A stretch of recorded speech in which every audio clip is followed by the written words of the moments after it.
Olá pessoal, tudo bom?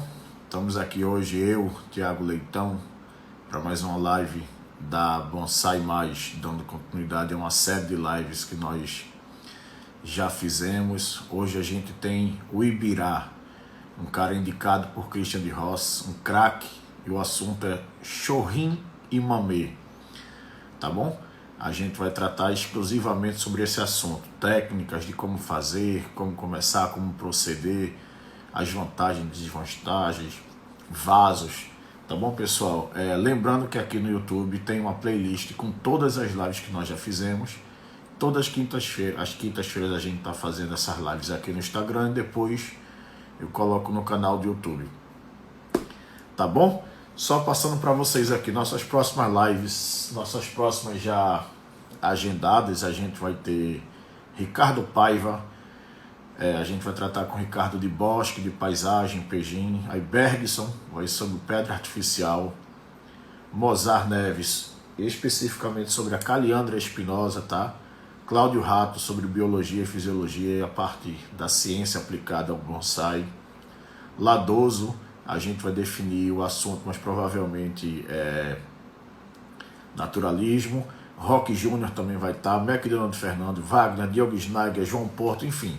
Se inscrevam no canal que vem muita coisa boa. Vamos começar logo aqui sem demoras. Eu vou convidar o Ibirá para iniciar nosso bate-papo hoje sobre Chorim e Mamê. Boa noite, o Ibirá, meu irmão. Tudo bom? Fala, Thiago, meu amigo, tudo bem? Tudo tranquilo. Que bom que funcionou, pegou certinho, né? Testamos hoje Maravilha. cedo. Como é que você está? Tô bem, graças Preparado? a Deus. Tudo ótimo. Um pouquinho frio aqui em Curitiba, mas tá tudo bem. Hoje aqui está frio no Recife também. Deve estar uns 28 graus. Tá frio esse. Tá certo. Meu irmão, obrigado por ter aceitado esse convite, né? Te procurei, rapidamente você aceitou. Obrigadíssimo por disponibilizar teu tempo, a experiência e o conhecimento para a gente trazer mais conteúdo aí bacana para todo mundo no bonsai. Seja um cara experiente ou quem esteja iniciando. A ideia dessas lives é exatamente isso, é trazer informação para todo nível de conhecimento, tá bom? Muito obrigado. Maravilha. Thiago, acho que eu que agradeço primeiro o convite e agradeço a ti o convite e dar parabéns pelo canal. Tenho acompanhado as lives que tu tem feito. Super bacana. Acho que todas as atitudes que o pessoal tem tomado para divulgar mais a arte do bonsai no Brasil. Eu acho que nesse momento que a gente passou aí, talvez um ano e meio, sem nenhum evento que a gente não pode se encontrar, talvez tenha sido a forma que a gente conseguiu para manter essa união bonsaística através das lives, tá? Então, parabéns pelo teu trabalho e super Oh, obrigado pelo convite mais uma vez. obrigado, obrigado. A ideia é exatamente essa, é movimentar aqui o bonsai. O Ibirá, vamos lá, cara. Hoje a gente vai tratar de Chorim e Mamê, né? Eu trago primeiro, talvez, uma primeira polêmica, não polêmica, né? Por definições. Existem definições de Chorim e Mamê no mundo todo, mas pela ABAC, né, pessoal, que é a Associação Brasileira de Bonsai e Artes Correlatas, até onde eu sei, o mamê é definido aqui até 12 centímetros, isso no Brasil, tá? E chorim de 12 a 25, ou seja, definição de metragem de centímetros para métrica, mas a gente vai entrar nessa polêmica aí depois. Eu só quero dar essa introdução, tá bom? Perfeito. O Ibirá, por que, cara? Por que chorim e mamê? Por que se dedicar, estudar e focar um pouco nessa área? O que é que te influenciou? Quem te influenciou? Como é que você entrou nessa aí? Bacana. Acho que a pergunta é bem boa, né? Acho que quando eu comecei a fazer bonsai, há vários anos atrás, primeiro que a gente tinha acesso a bonsai através de revistas, no máximo, né? Não tinha internet, estou entregando já a idade um pouco, mas não tinha internet, a gente tinha acesso por revistas. E aí existiam poucos lugares específicos onde você encontrava material de bonsai. Eu morava no interior do Rio Grande do Sul e não chegavam essas coisas. Na época tinha a Bonsai Brasil do Carlos Tramujas em Curitiba, antes do Carlos ir para Europa morar. Se não me engano, tinha a Nippon e a Bonsai Kai em São Paulo, mas eram poucas as lojas de bonsai. E aí, através de revistas que eu acompanhava, a dimensão que eu tinha, primeiro, era que o bonsai era pequeno. Primeiro era isso, e aí eu comecei a fazer da maneira como dava, com vasos. Bonsai que você diz pequeno, o tamanho do bonsai tinha que ser pequeno. Pela referência que eu tinha, sabe? Certo, E certo, aí, certo. quando eu comecei a estudar um pouco mais e ter acesso, eu comecei a me deparar com os materiais, talvez pré-preparados para bonsai. E era muito caro. Tudo era muito caro. Desde aquele bonsai que tu encontrava em floriculturas, às vezes, era muito caro. E aí eu comecei a entender que, assim, mudas eram baratas. E aí eu comecei a procurar sempre muda, torta, alguma coisa assim, mais grossinha, com movimento. E acabei pegando gosto por ficar no Mamê e no Shoin. E aí, com o passar do tempo, fui gostando disso e fui me especializando para isso. Enfim, e depois que a gente começou a ter mais acesso à informação, aí abriu-se o mundo, né? E eu comecei a ver que tem muita gente no mundo também que gosta das pequenas, né? Então acabei ficando nisso por uma questão de gosto mesmo, sabe? Alguém desse período aí inicial do bonsai, alguém te influenciou mais, alguém que te inspirava mais? Como é que você tomou a decisão desse estudo bonsai, dizer, não, eu vou para o Mamê e para o Chorrinho? Era questão de espaço, era uma opção visual, gosto mesmo? Por que se definir mais e focar no Mamê e Chorrinho? Boa. Acho que primeiro a questão de grana que eu comentei, né? O material era mais barato, era mais em conta. Segundo, a questão de espaço. Fazem apenas 3 anos que eu pude ter as minhas plantas na minha casa. Putz, Durante, sei lá, talvez 10, 15 anos, as minhas plantas sempre ficaram em algum lugar. E esse lugar agora é a loja O Bonsai, do Edson Cordeiro aqui em Curitiba. Antes era Bonsai Brasil, do Carlos Tramujas. As plantas ficavam lá. Eu pagava a bancada, né, que é o aluguel do espaço, para ter água, coisa e tal. E aí me limitava a ter algumas plantas. Uma coisa é ter bancada de 2 metros e não podia ter umas 20 plantas. Outra coisa é 2 metros e ter 2 plantas, né? Então acabava aqui por uma questão de preço de material e também o espaço que eu tinha, um espaço locado, me fez com que eu ficasse com as plantas pequenas, tá? entendi, entendi. E E aí quem nessa me época, influenciou, que foi a pergunta que você fez da segunda, acho que todo mundo começou com Karate Kid, né? Pelo menos a grande maioria do pessoal que nasceu nos anos 70, 80 começou o bonsai talvez pelo Karate Kid. E aí, quando eu comecei a ter acesso ao material, foi através daquela revista do O Mundo do Bonsai. Um cara que me chamava sempre a atenção do trabalho que ele fazia era o Charles White. Continua até hoje chamando, eu acho o Charles um baita artista caprichoso. E depois disso, eu tive a chance de conhecer outras pessoas. E aí, pegando no Brasil mesmo, o Carlos Tramujas, é um cara aqui de Curitiba, então sempre tive a chance de conviver com o Carlos. é E com referência para certeza no muita gente. mundo. Desculpa? É referência para muita gente, Tramujas. Exato. E com certeza para a planta pequena, o Christian, né? O Christian tive a chance de me tornar amigo dele há muitos anos atrás. Faz muitos anos que eu convivo com o Christian. E aí, putz, acho que muitas vezes a gente olhava plantas de fora, coisa e tal. E tu tem um cara que nem o Cris fazendo trabalhos magníficos no Brasil, né? Então, Eu tive a oportunidade de fazer um workshop com ele e ele é um cara incrível, como pessoa também, super gente boa. Eu não te conhecia, o Ibirá, né? Não conhecia o seu trabalho focado no Chorrinho, no Mamê. E dentro dessa leva de pessoas que eu vinha convidando, me permita contar essa história, eu convidei Christian. Christian é um cara muito afeto à internet, redes sociais, né? Ele não é muito de expõe as plantas dele, ele divulga o resultado. Ele agradeceu o convite, tudo, mas pô, não gosto disso, não quero, tal. Disse, pô, me indica alguém, Christian, alguém que você bota a mão no fogo, um cara que é bom. O Ibirá é o cara. Então você ah, saiba que fico. o cara de quem você se espelhou já, ou tem alguma boa referência, indicou você como uma pessoa para que a gente conversasse sobre o assunto. Ou seja, isso é um selo aí de qualidade grande, hein, meu amigo? Bacana. Não, eu fico super feliz porque o Christian é um cara que tem uma baita admiração. E fico super feliz porque acho que é um cara que me ajudou demais, né? Aprendi demais com ele, fiz vários cursos com ele, vários workshops. Trouxemos para Curitiba algumas vezes dele. E fico feliz pela lembrança aí, tá? Tomara que eu consiga aí. Não vou chegar no nível dele, longe disso. Não é nem a intenção, nem a ambição. Mas espero poder compartilhar com vocês um pouquinho do meu conhecimento aí desse tempo todo. Ah, cada um chega no seu nível, rapaz, não tem isso não. Vamos lá, então. Iniciando um chorrim ou um mamê, né? Que são as plantas menores. Existem algumas formas. Eu quero seguir o Ibiração, como eu te falei, uma sequência para que a gente vá do comecinho, tratando de assuntos, até o final, que é a definição do vaso, como a sequência normal Uhum. do bonsai, tá? E para que todo mundo possa ter acesso a essas informações. Quem quiser começar a fazer um churrim e um mamê, existem algumas formas que você vai tratar aí, mas eu acho poda drástica, o porque, estaca, será que serve também? Enfim, como é que você orienta? Como é que você acha que é a melhor forma? Maravilha. Eu trouxe algumas plantas aqui, eu vou mostrando e a gente vai fazendo Ótimo. esse bate-bola, tá? Eu vou mostrar uma pequena planta aqui. Não sei se vai aparecer, mas ela é uma pequena Kinzu. Tá Deixa eu, cheia de frutinhas deixa eu aqui, tirar os ó. comentários aqui, só para ficar mais fácil. Maravilha. Ela tá cheia de frutinhas, inclusive. É uma pequena Laranja Kinzu. Kinzu. É um mamezinho. Tá num vaso japonês de um ceramista chamado Bunzan. E essa planta aqui, o interessante dela, tentar mostrar aqui, o tronco dela era uma raiz. Tá? Caramba, feito Então, como humus, é né? que Humus eu em obtive raiz. esse material? Era uma Kinzu maior. Geralmente a Kinzu cresce reta para cima, não vem nenhuma tortuosidade.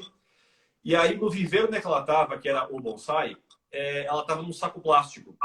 E aí, esse Certo. saco plástico, com o passar do tempo, o manuseio, apareceu essa raiz, que não era o tronco dela, era só uma raiz. Então, eu comecei esse mamê através apenas dessa raiz. Então, uma forma que eu acho super boa para trabalhar plantas pequenas com tortuosidade natural é olhar a parte de baixo.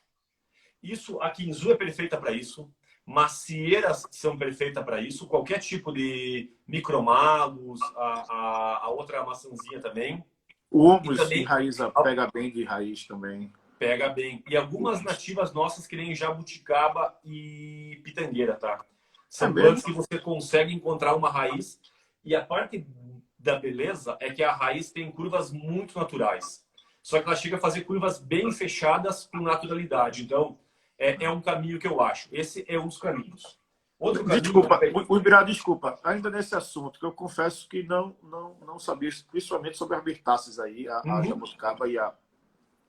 Nesse caso, raiz completamente. Por exemplo, estou fazendo essa pergunta porque eu tenho duas, pelo menos duas que eu me lembro visualmente, jabuticabas híbridas. São mudas lá, tão grandes, lá seus 60 centímetros, mas já vieram de tramujas trabalhadas, são pré-bonsais, tá? E algumas delas têm raízes assim, tortuosas, mas que estão aparecendo, elas estão grudadas no tatiagar, elas estão grudadas no tronco. Não são raízes internas enterradas. Quando você diz Perfeito. raiz, são essas raízes que estão expostas de alguma forma ou são raízes do solo enterrada que você expõe e de lá ela brota, nesse caso? Tanto faz, tanto faz. Nesse caso, era uma raiz que já estava aparente. Claro que ela tinha uma parte aqui que estava com raízes Certo, capilares. E sim. eu peguei. E isso acontece bastante com a própria jabuticaba criada em viveiro. Essa jabuticaba que o pessoal coloca em lata, essas latas grandes de óleo, a raiz tende a dar voltas ao redor da lata.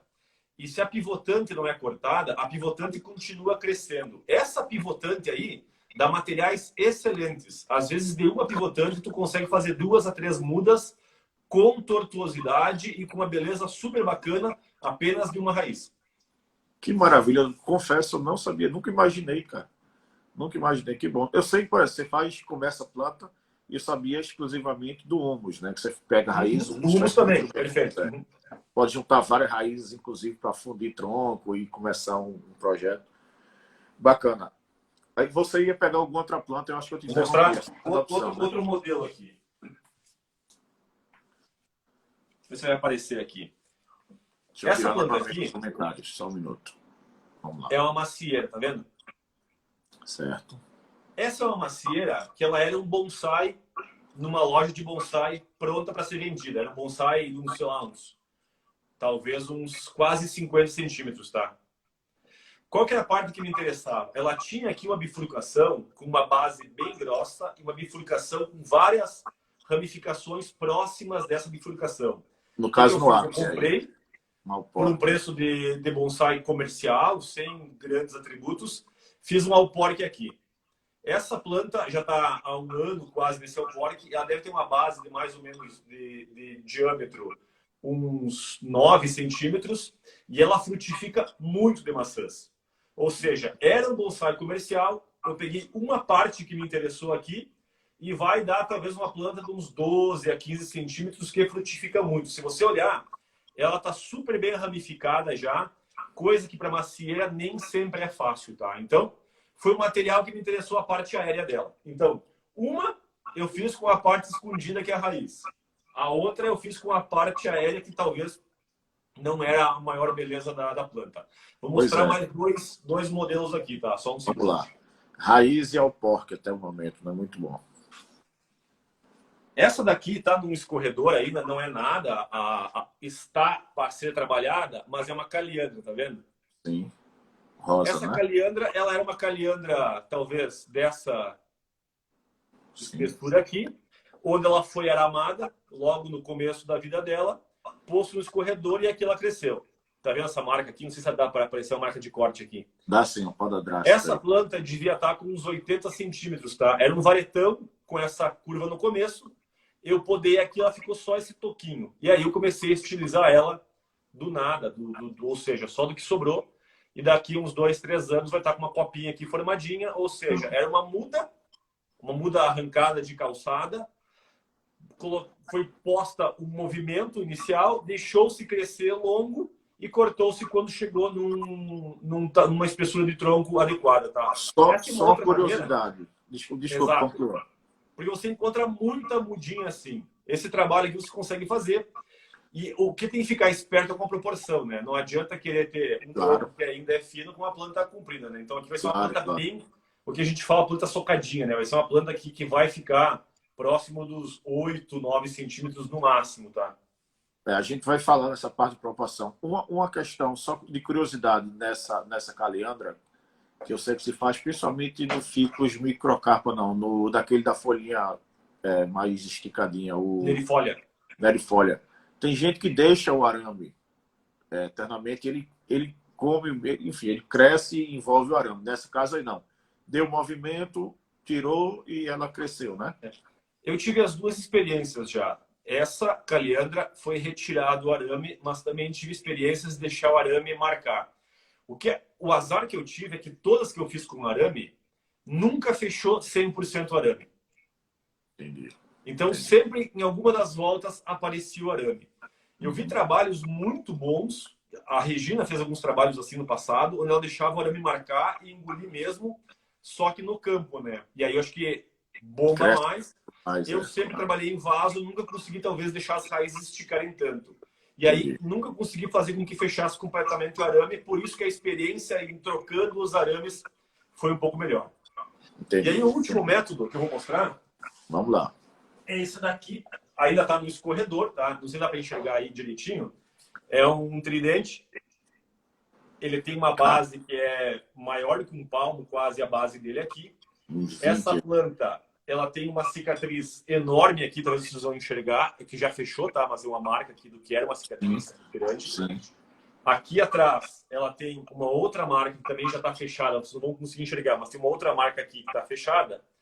Essa planta, ela deveria ter talvez 1 metro de altura. E aí é uma poda drástica. É uma planta de jardinagem de garden. E eu cortei com que ela ficou aqui, desta altura aqui. Então era uma planta de garden, tinha talvez, acho que mais do que metro, 1,5 metro talvez. Essa parte da base estava enterrada. E eu cortei que ela ficou talvez fora da terra, uns 5 centímetros somente.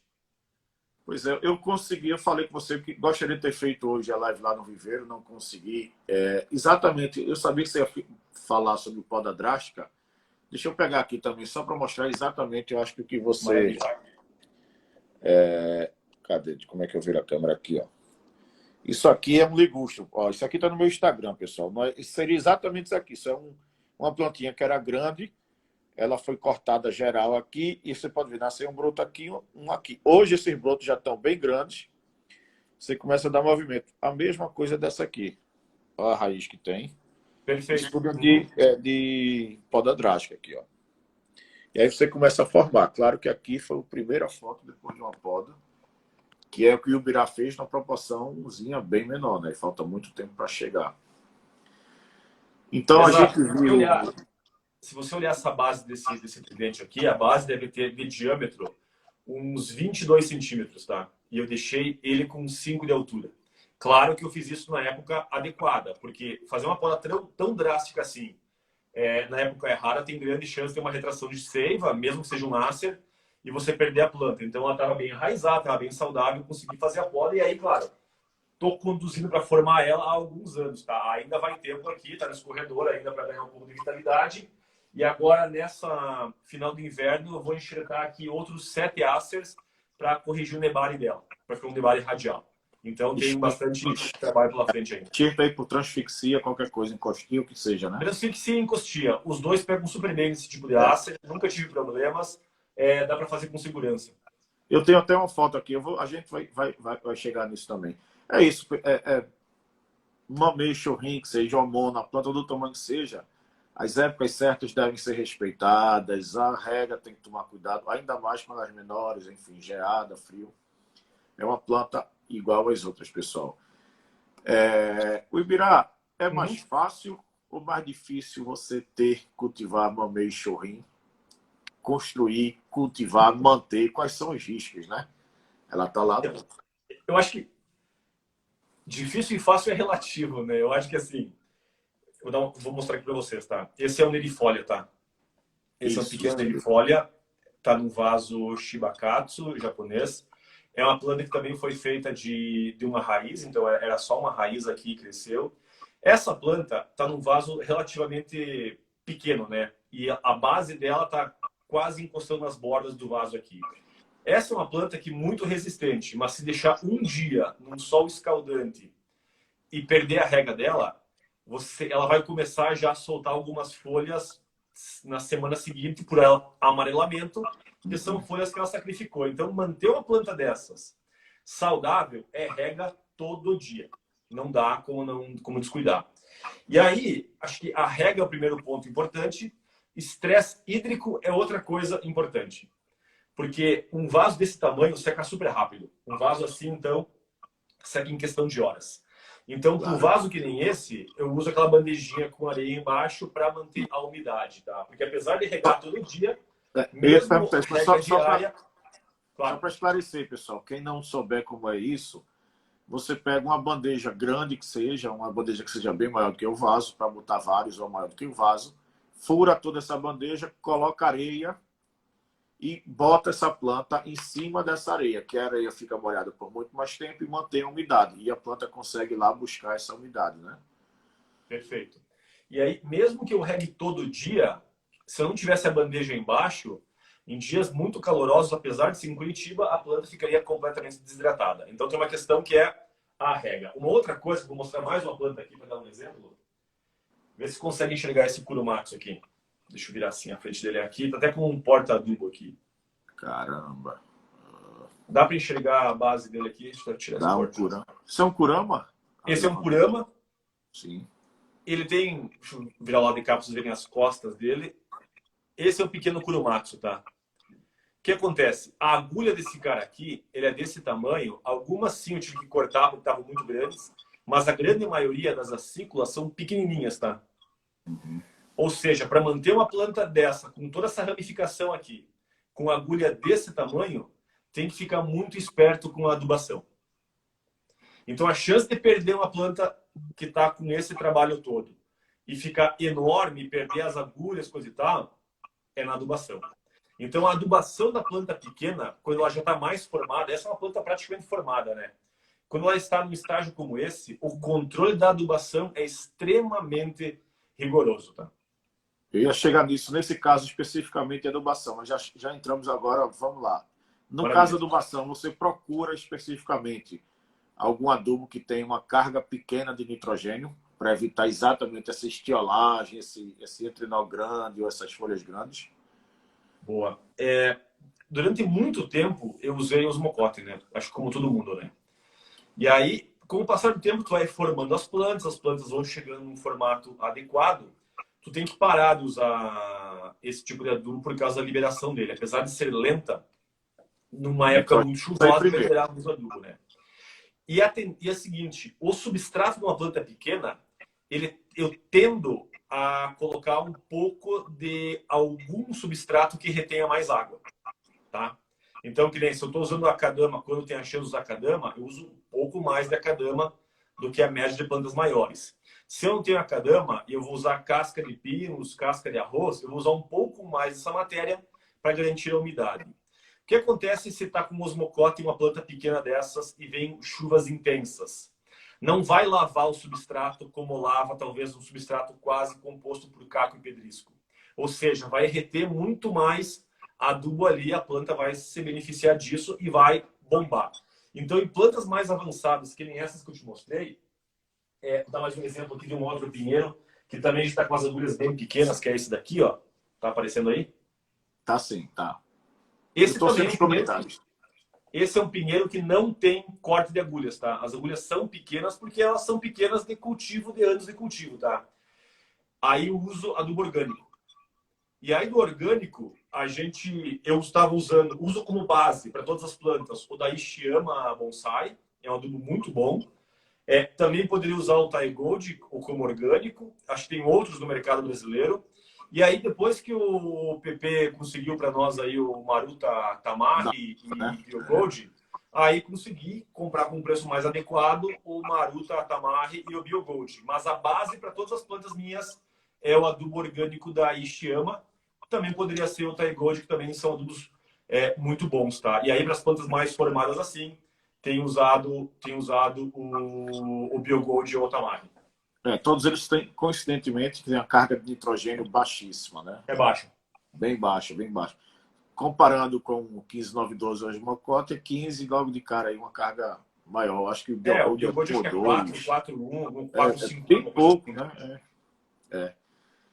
Sobre substrato ainda, o Ibirá, você falou que usa alguns, você já chega a usar em alguns aí, vermiculita e na live que eu fiz com o Renato Bocabello, ele usa uma coisa que eu não sabia. Eu já tinha gente que usava, mas não da forma que ele mostrou. Ele passa numa peneira de ferro, ele meio que rala o esfagno. Esfagno. E mistura, ele fica completamente, fica quase em pó. E usa no substrato, e consegue reter mais umidade. E o esfagno tem outra vantagem. Ele retém umidade e demora 2, 3 anos para ser decomposto. Diferente da casca de pinos, que pode acidificar, alguma planta talvez não goste tanto, né? Perfeito. Mas você chega a usar alguma coisa assim, vermiculita, por exemplo. Eu estou testando em alguns também pequenos agora, o Carolina Soil, que na composição tem a vermiculita. Aquilo retém uma umidade absurda, cara. É impressionante. Tem até que tomar cuidado. Você usa algum desses assim ou não? A pergunta é super boa e acho que solo é um assunto bastante também polêmico, né? Curti muito a live do Peter. O Peter é um cara que estuda muito solo. Muito. Vou falar um pouco da minha experiência, tá? Nunca tivemos acesso à Akadama, agora no último ano e meio, 2 anos, tivemos acesso à Akadama. Então eu tenho usado, para boa parte das coníferas, Akadama, caco e pedrisco. Para as demais plantas eu tenho usado Akadama, caco, pedrisco, numa quantidade menor. E aí eu tenho colocado o esfagno ralado. A única diferença que eu faço, diferente do Renato, é que eu umedeço ele, faço de uma trouxa e vou cortando e deixo secar. Dá na mesma, tá? E misturo isso daí. O que eu usei do passado, que eu gostei bastante e eu estou a fim de voltar a utilizar, essa casca de pinos peneirada, ela fica em partículas de 1 a 3 milímetros. Por que era bom isso? Porque a partícula de 1 a 3 milímetros, mais o caco, a caqueira e o Akadama, fica um substrato bastante com espaços para entrar o ar, fica bastante aerado. Então, como essas plantas, as pequenininhas, ficam na bandeja com areia, em épocas muito chuvosas, fica uma umidade desgraçada aí. Aí fica ao contrário, você não quer tanta umidade. E com substratos mais carregados de esfagno, ficou com muita umidade e deixou até criar uma alga por cima. O que eu encontrei no meio termo, nas plantas que vão para a bandeja com areia, é usar a casca do pinus, que aí fica mais aerado e acaba não criando tanta alga assim, tá? Mas acho que é o dentro de cada um, tá? Talvez uma casa mais ensolarada que a minha vai ter condições melhores, sabe? Você aí tem algum sistema de rega? Faz uma rega por dia só e dá suficiente para tuas plantas por uma mesa de chorrinhos? Eu estou trabalhando em home office agora, né? Então, antes eu regava, com exceção do inverno, todo dia pela manhã. e todo dia à noite. Então, 2 regas por dia, não para todas as plantas. Algumas plantas aí à noite eu omitia elas, tá? Mas era 2 regas por dia. Na época do verão forte, aí eu consegui fazer regas mais rápidas, mas eu fazia 3 por dia. E agora no outono, então inverno, eu faço uma a cada 2 dias. Algumas plantas todo dia, as plantas que já estão com a raiz tomada, o vaso todo dia, e algumas plantas com uma semana sem molhar. É mesmo? Por conta exatamente da bacia, né? E assim, e porque aqui também faz dias que não aparece o sol em Curitiba, tá? Então Curitiba pega uma época agora da cara de Curitiba que é meio cinzenta a cidade, tá? Então, Entendi. pouca incidência Entendi. solar, apesar de serem plantas folhosas, não chega a deixar o solo seco. Entendi. Vamos lá, uma parte que eu introduzi com medidas e definições de tamanho para. Esse papo eu peguei, rapaz, ouvindo o Na Bandeja de Pequim. Você participou, Boa. pessoal, vai lá, tem um podcast no YouTube, Na Bandeja. Acho que não é no canal de Pequim. Do Pequim. Procure lá, tem vários. Pequim Arts. Tem muito bate-papo bacana. E aí vocês estavam. Tem uma parte que vocês debatem exatamente isso. Existem definições para campeonato, que seja definições, inclusive uma das definições que eu não sei se está ainda tão válidas, tentei até confirmar com o João, mas não consegui, de centímetros para definir o tamanho dos bonsais, né? Até 12 centímetros mamê, de 12 a 25 chorrinho, ou seja, da parte mais alta, seja um gin, um chare, uma pedra, até a base da folha, da base da parte mais baixa. Enfim, essa medida não vamos tratar aqui não, de como medir. Mas aí existem outras questões. Não, é o que cabe na palma da mão. Você leva esse debate. E tem a história do e-mail que vocês mandaram do Japão, né? Conta isso aí, por favor. Não, eu vou contar, porque eu acho que é um assunto interessante, né? Assim, eu participei muitos anos da Associação Paranaense de Bonsai. Tive a chance de ser presidente dela durante 2 gestões, mas participei anos. A APB foi fundada em 2004 e agora está com as atividades meia paradas, mas já foi bastante ativa. E a gente fazia 2 a 3 exposições por ano.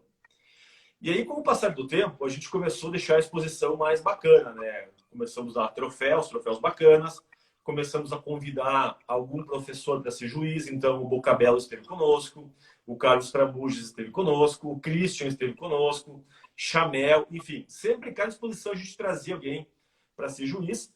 E um dos pontos era quais categorias queríamos colocar. Uma das categorias, então, era Mamê, Shoin, Churin e assim por diante. E aí paramos na questão da medida, né? Então, a Europa usava uma medida que era até 22 sem o vaso, ou era o Japão, não sei. Aí o Brasil já estava com 25, aí o Mamê em alguns lugares era 12, em outros lugares era 15. E a gente resolveu, então, quer saber? Vamos tentar nos inspirar em quem talvez faça as melhores do mundo, que são os japoneses. E aí não lembro ao certo quem é que foi que redigiu um e-mail. Conseguimos traduzir para o japonês e mandamos lá para a secretária na época da All Shoin Bonsai Association do Japão, lá que reúne todas as associações de Shoin do Japão. E pedimos as medidas que eles utilizam lá. E aí ela passou uma base que é muito próximo do que a gente usa aqui, só que ela teve um lembrete que é o seguinte: usem o bom senso. E ela falou, o bom senso deveria ser, o shoin é o que cabe bem na palma da mão, dessa forma, assim, na mão inteira, certo? Esse é o shoin. E o mamê deveria caber de forma delicada na palma da mão. Então seria só isso daqui. Então ela dava exemplos. Você vai ter plantas talvez super esbeltas, com 25, 26 centímetros, um budingui que vai e desce, mas com um vaso super pequenininho. Se o artista entender o que é um mamê, é um mamê. E aí morreu a altura. É a leveza que ele representa. Então, assim, só que é difícil para a gente colocar essa questão do bom senso, ainda mais quando envolve premiação. Mas foi bacana escutar isso, porque nos representou muito mais que assim. O que o artista quis fazer? O que ele quis representar? E vamos deixar, então, talvez a opinião de quem criou a planta permitir que ela seja classificada na categoria que ele melhor entender. Então, para nós foi uma lição nisso, que a gente gasta bastante tempo discutindo, putz, mas está com 25, então está com 26, então eu vou cortar essa folha, vou aramar o galinho para caber no chuim. Mas será que essa é o espírito da coisa? Se eu que trabalhei a planta entendi que ela está num tamanho adequado, e para mim ela é um chuim, cabe na palma da mão, é pequenininha, é jeitosinha, mas está com 26. Qual o problema de estar classificada como um chuim? Né? Então, é um pouco disso que a gente entendeu lá, mas a gente não conseguiu aplicar. A gente continuou aplicando cravado nos 25, cravado Regras nos por 12 definições, né? para facilitar. E por outro lado, não adianta você querer botar uma planta só pelo tamanho que caiba na palma da mão se ela não tiver também uma proporção. Uma planta que Exato. seja esteticamente proporcional, que é algo extremamente rigoroso, difícil de se conseguir e que é a beleza maravilhosa do chorrinho e dos bombês, né? Que o bonsai continua sendo um bonsai, independente do tamanho que seja, e você tem que ter a proporção. E é algo que chama atenção, especialmente nesses dois tamanhos assim, né? Perfeito. Para trabalhar nelas, tem que ter ferramenta pequena, não é? Ou não? Olha, essa é uma pergunta engraçada, sabe? Porque assim, a gente Outra começa que eu com peguei uma, de PP, viu? Foi outra que eu peguei de PP hoje, eu não sabia também. a gente começa com uma PP tesoura não, de desculpa, de Pequim. cortar, uma tesoura de poda qualquer, né? E a gente vai comprando, adquirindo, negociando, e com o passar do tempo, eu trouxe algumas aqui. Eu consegui montar um kit de ferramentas super pequenas, mas qual que é a vantagem delas? É que elas fazem cortes muito precisos em plantas pequenas, sem precisar afastar muitos galhos, tá? Então, olha essa alicate lateral aqui, não sei se está conseguindo ver. Caramba. Ela é pequenininha, ó. Específicos, né? Minha mão consegue esconder ela, tá? Ó, uma alicate lateral, super pequenininha. Tem uma alicate bola também, super pequenininha. Caramba. Então, a precisão que isso tem quando você está trabalhando com uma planta pequenininha como essa, para entrar lá no meio, é muito melhor do que quando você entra com uma alicate bola com uma bola desse tamanho, tá? Então, a sutileza dela para fazer trabalhos muito delicados. Outras coisas que eu uso muito, talvez, não sei se o pessoal conhece muito ou gosta, desse tipo de ferramenta, tá? Só Essa é pensa. uma pinça de aramação, tá? Isso aqui é para fazer aramação fina. Aquela aramaçãozinha da ponta do junípero, toda delicada, o pessoal utiliza essa pinça aqui. Ah, mas dá para viver sem ela? Dá para viver sem ela. Ela facilita? Facilita. Mas dá para viver sem ela? Completamente. Tive um interesse de adquirir no passado e ela funciona super bem, porque ela tem uma precisão enorme. Aqui, não sei como é que se chama isso, as pinças dela tem tipo uma lixa. Então ela segura com uma Uma precisão. ponta de alicate Você de segura, eletricista, né? você segura o galho e consegue com ela fazer toda a aramação. Então tem uma precisão enorme. Isso é uma coisa muito boa. Essa é uma outra alicate muito boa, que ela tem o fio bastante avantajado. Então é uma alicate bem fina, só que ela tem um fio bastante avantajado. Então você consegue entrar lá no meio da árvore para fazer os cortes também. E uma outra que eu vou mostrar para você é essa daqui, que é uma alicate que ela corta reta, tá? Não sei se dá para enxergar como é que ela é assim, ó. Dá para ver bem. E ela é assim, ó. Caramba. Isso corta que é uma maravilha e tem uma precisão enorme. Além de coisas daí pequenas, né? Que nem essa é uma escovinha para escovar tronco, escovar lá o interior da planta. Essa é uma tesourinha normal de arame, né? Pequenininha para tirar os arames fininhos da ponta também, tá? Então... É um arsenal para chorrinho mamê, cara. Tem outra. Essa é a alicate de raiz pequenininha, tá? Também. Super pequenininha. Pode ver que ela some na minha mão, mas ela é pequenininha e funciona que é uma maravilha também, tá? Poxa vida, cara. Agora, dá para viver sem isso? Dá, beleza? É uma frescura a mais, tem uma precisão enorme, funciona super bem e assim, são as ferramentas que eu mais uso. Até em plantas maiores uso mais essas, porque a empunhadura é muito boa. Essa alicatinha aqui, ó, a empunhadura dela te dá uma precisão enorme. Então, tem umas vantagens até para outros tamanhos de planta também, sabe? Pô, impressionante. Pequim entrou aqui. Pequim, já citei você aqui. Hoje, mais cedo, escutei o podcast, já recomendei que todo mundo se inscrevesse. Então, eu estou agora falando com o Ibirá exatamente sobre as ferramentas. Ele mostrou que eu peguei hoje seu podcast, meu irmão. Boa noite aí para você. Jeff fez uma pergunta sobre vaso, a gente vai no final, tá, Jeff? Boa, maravilha. Nailson, opa, deixa eu...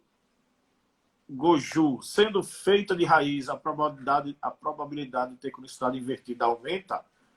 Mas você seleciona, no caso, já é uma raiz, sem cronicidade. Exato. Mas... A cronicidade tende a ser sempre invertida, tá? Pela lógica, viria invertida. Aí tem que procurar uma raiz boa. Entendi. Quando eu falei da jabuticaba e da pitanga, que são exemplos que eu já fiz, agora não tenho nenhuma aqui, que eu peguei aquelas latas e ela dava várias voltas dentro, ela não vai no sentido só, não é um rabo de porco, ela vai e volta muitas vezes. Nessas curvas que ela faz, ela vai criando umas batatas, assim, vai ficando robusta. E aí que você consegue cortar e fazer aquela parte com uma base e a continuação dela como o tronco, sabe? Então, tem que dar uma garimpada. Não é fácil encontrar, mas assim, é muito material bom com curva muito bonita, sabe? E nesse caso, Birá, areia grossa, você faz estufa, sombra, água fresca, o mesmo esquema de qualquer estaca. Exato. Estufa, manter a umidade e sempre com algum bom enraizador, né? Eu uso o Super Drive mesmo, mas tem outros enraizadores aí que vão bem. Essas nativas nossas, que nem a pitanga e a jabuticaba, de raiz, putz, assim, nunca tive problema, sabe? De verdade, pegou super bem. Ficus também dá para fazer, humus também. E a quinzu, as duas que eu fiz de raiz, batata, sabe? Pegaram super bem também, tá? Essa informação, surpresa total. Nunca tive. Só de humus, como eu falei, né? Eu não sabia nada. Mirtácea, cara, normalmente não aceita muita coisa, né? Vale a pena ver também macieiras, tá? Macieiras, tem algumas edições da Bonsai Passion que mostra trabalhos com macieira, onde todo o trabalho é feito com raízes, tá? Então, coletam raízes maiores, picotam elas, enterram completamente a raiz, e aí no substrato de acadama, numa estufa, e onde ela brotar, ele começa a definir a árvore. Depois essa raiz, ela é limpa e ela vira o tronco. Por isso que você vai ver muita macieira, mamê, geralmente choim, que ela tem um movimento pendente, caído, tá? Porque ela é feita com essas voltas que faz a raiz. A macieira que você vai comprar em garden, por exemplo, ela é sempre reta. Reta. Não vai encontrar macieira curvada. A macieira curvada, é só você perceber nas exposições de mamê e choim, tem muita macieira com curvas de raiz. Nesse caso aqui, Jeff perguntando de novo. Pega a raiz e ela brota, você faz enxerto. Tá aqui o vaso. Você bota a raiz e planta ela para fora mesmo assim? É isso aí mesmo. E ela vai... Não é isso? É isso, ela né? Vai brotar. Planta normal. Ela vai brotar. Com o passar do tempo, tu trabalha aquela cicatriz, né? Porque vai ficar uma cicatriz, claro, na ponta, né? Como uma coisa drástica. Depois tu trabalha a cicatriz, tá? Bacana. Muito bom, Ibra. Muito bom. Vamos lá. Consegui cronicidade. Aí vai. Você escolheu naquela lá do alporque. Pega uma parte que o alporque a planta tá grossa, seja no ápice ou uma cronicidade invertida, que seja, faz um alporque e aí consegue, né? Estaca a mesma coisa, enfim. Tem alguma outra técnica específica para cronicidade? Eu já vi coisas que...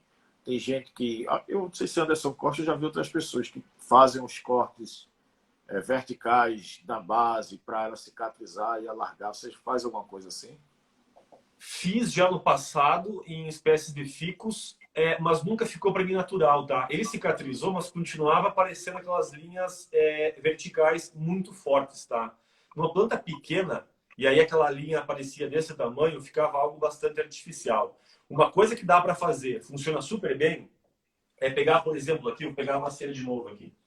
É pegar a macieira, se ela tivesse aqui sem um alporque, fazer um torniquete com arame grosso e deixa engrossar. Deixa a parte aérea vir embora e ela vai engrossar aqui. Onde ela engrossou, exatamente isso. Isso aqui é um humus que eu estou tentando. É isso aí. Isso aqui é uma planta minha. Eu tenho umas 10. Eu faço um anelamento na base, né, digamos assim. É isso daí. Eu tenho umas 10 no chão aqui, num canteiro que eu tenho, um pedacinho de canteiro que eu tenho, que eu fiz isso. Eu peguei mudas de espécies que eu queria, compridas, botei o anel e aí eu deixo cobrir o arame, tá? E aí ele faz uma batata mesmo que faz a base, tá? E aí, assim, para mim essa é uma técnica espetacular, funciona super bem. Então, antes de fazer o pork, se permita ficar uns 2 anos com o anel, com o torniquete aí bem forte, para depois fazer o pork, tá? Primeiro que Tá. até o pork pega mais fácil, né? Depois. Isso. Esse humus aqui, ele já está. O arame, tem um arame bem grosso para o que ele era na época, já está entrando, né? Isso, cara, logo quando eu comecei no bonsai, eu vi aqui meu vizinho tinha uma árvore. Como é curioso, né? Essa observação que é preciso que a gente tenha. Depois eu fui atrás do motivo disso ter acontecido. Ele tinha uma árvore e amarrou uma corda. Nessa corda ele pendurou um vaso. A árvore foi crescendo tudo e o galho crescendo e essa corda fez um torniquete no galho. Cara, isso virou uma bola gigante, gigante, gigante. E com o tempo eu fui estudando e conheci Carlos, o professor Carlos, né? Perguntando aí a explicação que é importante, eu acho que as pessoas saibam o porquê acontece isso, né? No processo de alimentação da planta, a raiz pega os nutrientes e a água, vai um pouco mais pelo centro, pelo alburno ali, sobe para as folhas, eles fazem trocas gasosas e essa seiva desce pela parte mais externa da casca, pelo floema. E com essa compressão, isso começa a meio que virar uma represa, estancar. E por isso ela começa a inchar. E depois disso que ela forma essa base, você vai fazer uma porca ali. É muito legal. Eu estou tentando no humus. O humus é normalmente um varapauzão, né? Estou tentando ela. Essa foi uma foto que eu consegui hoje também para a gente discutir.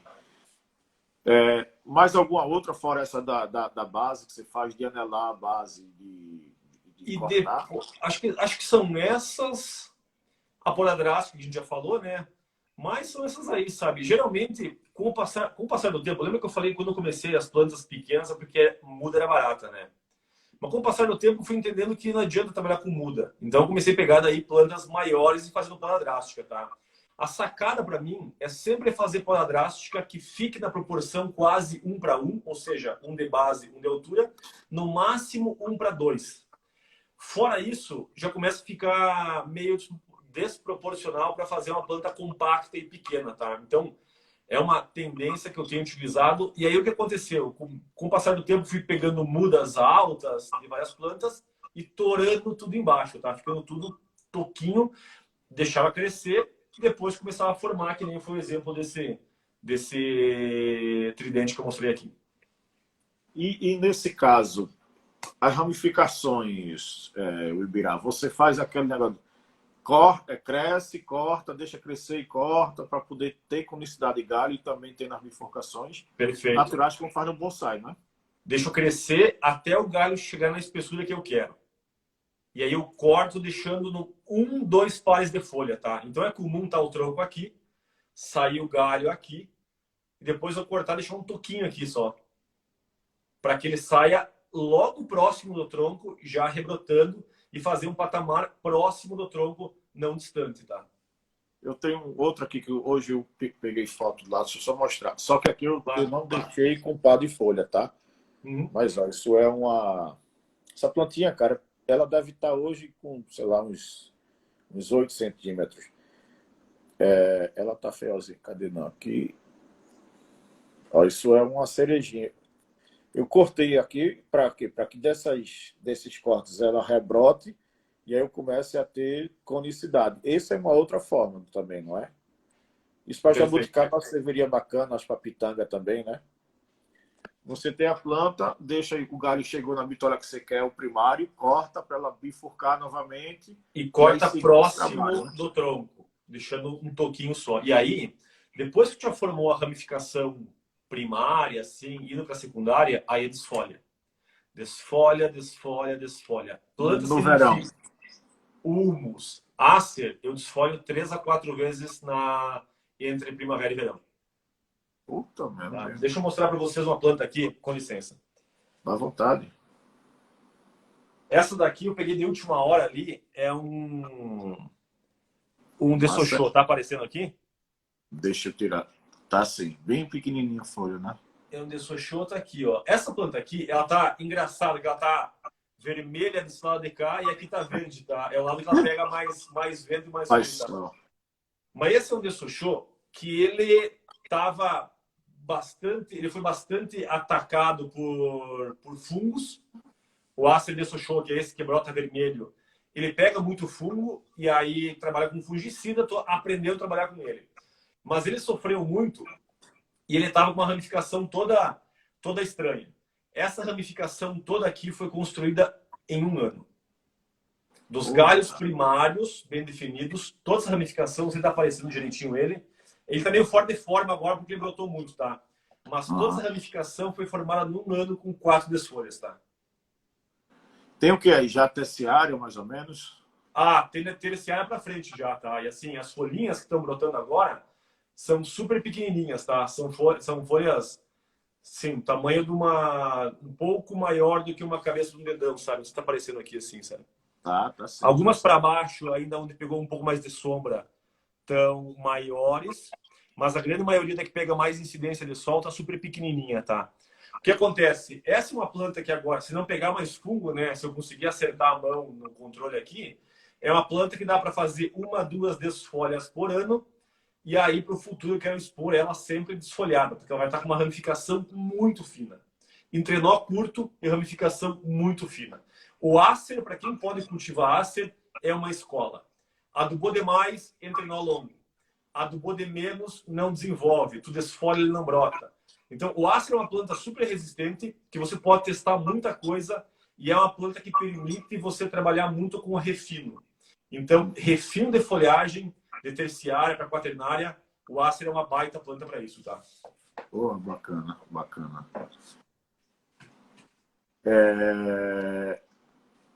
Você prefere, dá para fazer construir um mamê também só com poda, ou tem que ir para aramação pelo tamanho, ou dá para fazer por tensionamento? Tem alguma diferenciação para plantas maiores? Tá. Vou falar minha experiência, tá? E de forma alguma acho que é uma verdade absoluta, é só minha experiência. Sempre que eu vejo mamês só na poda, eu tenho a impressão que é quase topiaria, sabe? Aquele negócio, eu vou manter uma bolinha só na poda, poda, poda. Então, mamê sempre aramado, cuidando para não marcar, mas sempre aramado, colocando a posição igual às demais plantas, tá? Eu tive a chance de comprar muita revista japonesa há muitos anos atrás, quando ainda era permitido comprar alguma coisa importada por causa do câmbio. Comprei muita revista japonesa e muita revista focada em mamê. Tu não vai encontrar material de mamê, nem na Europa, nem em qualquer outro lugar, a não ser no Japão. Posso estar falando uma bobagem aqui, tá? Mas é minha experiência. O que eu percebi? E aí tem uma técnica que me chamou bastante atenção, que os áceres pequenininhos, antes de transplantar ou antes de fazer desfolha, qualquer trabalho mais o transplante, eles aramavam de forma bastante leve os galhos. Por quê?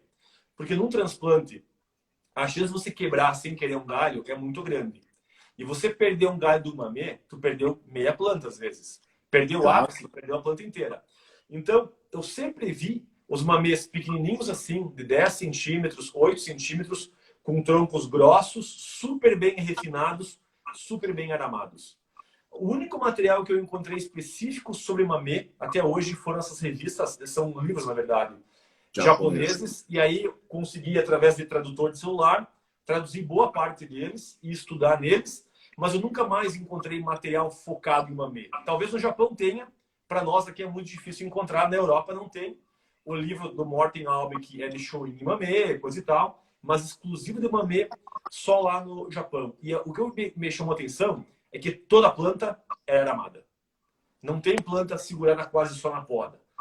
Putz, tu pode falar, mas dá, e fica bom. Até fica bom, mas assim, a experiência que eu tive foi muito dessa forma aí, que independente do tamanho dela, tem que ser aramada. E essa sacada de quando você vai trabalhar com uma raiz, aramar de maneira leve, né, os principais galhos, para você não esbarrar e não quebrar sem querer e perder parte da planta. Uma pergunta de Regis aqui, um abraço, Regis, para você. É possível fazer com carmona? Eu já vi vários, né? Carmona folhinha pequena, verde, bem forte, dá sim, né? Dá muito. Carmona é uma planta excelente para mamê, para chuim, então nem se fala. Tem uma casca muito rústica, muito bonita. Infelizmente, em Curitiba não vai.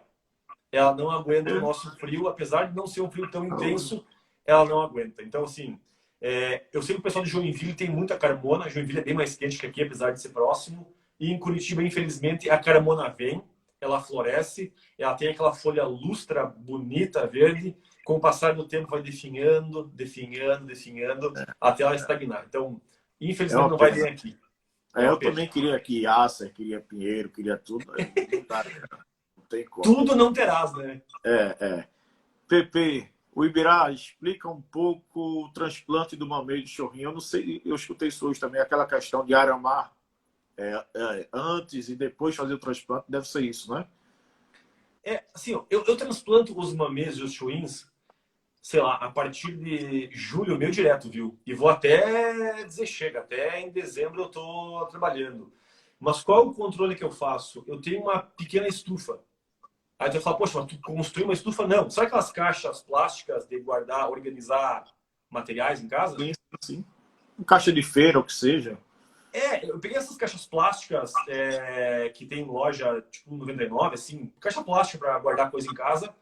Fiz uma camada de pedrisco embaixo, furei, né, para sair a água, e eu criei pequenas estufas. Então, plantas que nem desse tamanho aqui, eu consigo colocar 10 plantas numa caixa dessa, e aí, se está numa época muito quente, levo para uma sombra, se está na época muito fria, vai para o sol. E eu consigo manter uma temperatura de 24, 26 graus, com que eu consiga transplantar quase, com exceção de maio e junho, que eu acho que aqui é mais crítico o frio, o resto do ano eu transplanto direto. O cuidado que eu tenho é que, dado que você vai usar um vaso depois desse tamanho, um cuidado é a quantidade de raízes que você retira. Primeiro cuidado, não tenha pressa de ir para o vaso. Eu sei que isso é contraditório também. Vou dar um exemplo. Se a tua planta já tem raízes capilares em massa, tu pode ir para o vaso pequeno sem grandes problemas. Se a tua planta ainda tem raízes grossas que você precisa ir trocando para girar capilares, segura um tempo, 1, 2 anos, que não é problema. Essa é uma sacada que eu aprendi também. Outra coisa, o mamê, ele não vai ficar a vida inteira aqui. Eu transplanto todo ano. Eu posso deixar uns 3 anos aqui e depois eu coloco num vaso um pouco maior para dar uma respirada, voltar, depois eu volto para o vaso pequeno. Então, de ciclos em ciclos, eu dou uma folga para as plantas que estão em vasos muito pequenos, tá? Essa daqui, passando a frutificação dela, tá na hora de começar a tirar já, ela estava esses dias com 26 frutos. Já estressou demais ela. Vou tirar ela, na próxima temporada ela vai para um vaso um pouquinho maior, dar uma descansada, depois volta. Então, dá para colocar direto uma planta trabalhada para o vaso pequeno? Dá, desde que tenha muita raiz capilar. Se tiver ainda raízes grossas, vai com o passar do tempo. Plantas que vêm com pivotante, que ainda tenha tocos de raízes mais grossas, porque foi tirada do campo ou do chão, vai mais devagar, sabe? Antes de ir para um vaso tão pequeno, tá? E outro cuidado super importante, sempre, transplantou sempre na cobertura aqui, eu coloco musgo mesmo, tá?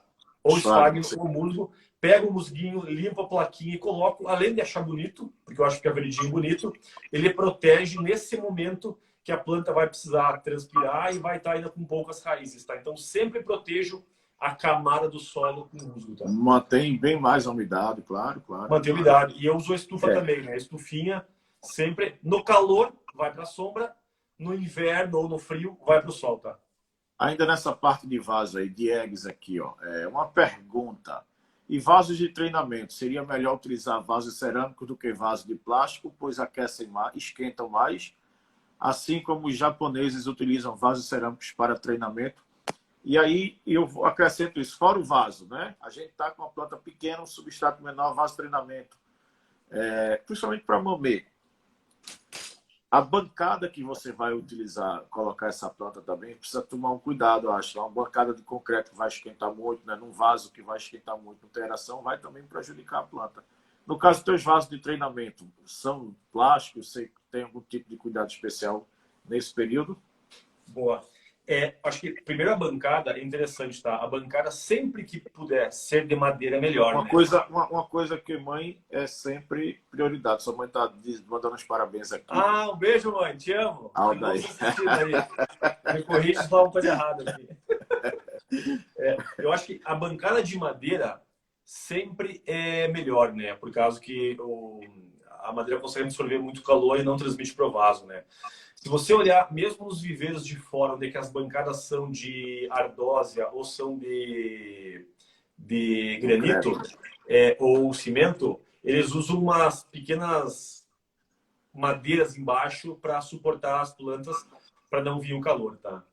Sobre vaso de treinamento, se eu pudesse sempre utilizar cerâmica de alta temperatura, eu usaria. Agora, no Brasil, ainda é difícil encontrar vaso de cerâmica alta temperatura para treinamento. Tem o MF Cerâmicas, né, que está fazendo. MF, né? MF fazendo para treinamento. O Peter me mostrou alguns vasos bons. Então, assim, vaso de cerâmica de alta é muito bom. Vaso de cerâmica de baixa, ele tira muita água do solo. Ele é uma esponja. E aí tu vai ter que regar muito mais. E aí, para que eu utilizo o vaso plástico? Uma que eu não encontro vaso de treinamento de cerâmica de alta temperatura à vontade. E quando tem, não é tão barato. Outra coisa é que a técnica que o Bocabello tem utilizado, que é usar aquelas, sabe aquelas bandejas de prato, geralmente? Aquelas pratos de botar a planta dentro? Aquelas meio marrons ou pretas, aquelas Isso. grandonas, sim, sim. O Bocabello ele desenvolveu uma técnica que, ao invés de usar escorredor, ele usa esse prato. Então, ele parafusa o prato na base do ácero, por exemplo, do humus, faz os furos nas laterais e usa essa bandeja rasa como um primeiro vaso. Para mamar, ele coloca ou num vaso maior ou numa outra bandeja. Para mim, essa técnica ela é fantástica. Para mim, tem funcionado melhor do que a técnica do escorredor de macarrão. Então, ele parafusa a bandeja embaixo da planta, parafusa a bandeja, fura toda, aí vai substrato de bonsai nessa. Isso. E aí favorece o nebare espalhar. Eu tenho utilizado agora muito vaso de plástico para treinamento por causa da técnica do Bocabello. Então você pega um prato daqueles, faz os furos na lateral, parafusa na planta, vai ficar a bandeja aqui. Sim, sim. Deixa uns meses para as raízes crescerem ali e aí você coloca mamar em um outro vaso ou numa outra bandeja dessas. Isso tem favorecido a criação de raízes horizontais para fazer nebares amplos, mas extremamente veloz. Era uma técnica que eu não conhecia. O Bocabello, que apresentou isso num vídeo que está no YouTube, depois eu participei da comunidade do Bocabello, ele demonstrou lá essa técnica. Tenho utilizado para planta pequena, onde eu quero desenvolver um nebarezinho raso, rápido e radial, tem dado super certo. Então até recomendo para quem não conhece a técnica estudar, tem dado muito na veia, tem sido sim uma técnica espetacular, sabe? E aí, sim, para essa técnica tem usado bastante vaso de plástico. Normalmente se bota um prato que seja um azulejo embaixo para que ela espalhe, né? Mas não tem esses furos. Bem bacana. Vamos lá, um assunto que eu vi aqui no workshop de Christian, que eu queria saber como é que você cuida disso. Visualmente nas suas plantas, os espaços negativos. É uma preocupação grande que tem que ter aí no chorrinho do mamê também, não é? Você, às vezes, altera o projeto de uma planta para poder compensar um espaço, para não ficar uma coisa muito monótona. Exato. Acho que sim. O grande risco da planta pequena é você, talvez, ela dá a impressão que é uma muda ainda, né? Ou dá a impressão que é uma muda grossa com topiaria. E aí vem a importância dos espaços negativos para dar esse dinamismo de movimento, tá? Então, a mesma representação do design que você utiliza para plantas maiores, para a planta pequena você consegue aplicar da mesma forma. E o espaço negativo tem a mesma importância que o espaço positivo preenchido, tá? A planta pequena, porque você tem na tua cabeça plantas pequenas e você lembra de muda, a chance de você ter uma planta pequena num vaso e você não conseguir transferir uma identidade de árvore para aquilo é muito grande. Porque o teu cérebro vai imaginar uma muda. Então, essa questão da proporção, quando eu falei do 1 para 1, 1 para 2, dos espaços negativos e do refino, faz com que você olhe uma planta pequena e que você não veja aí, no caso, uma muda, e sim você veja um bonsai, sabe? Assim, você e aí vai na definição. não muda mais, né? E vai no conceito de definição que seja que mamê no caso que é menor, chorrinho muita gente pratica até pelo tamanho ser mais fácil.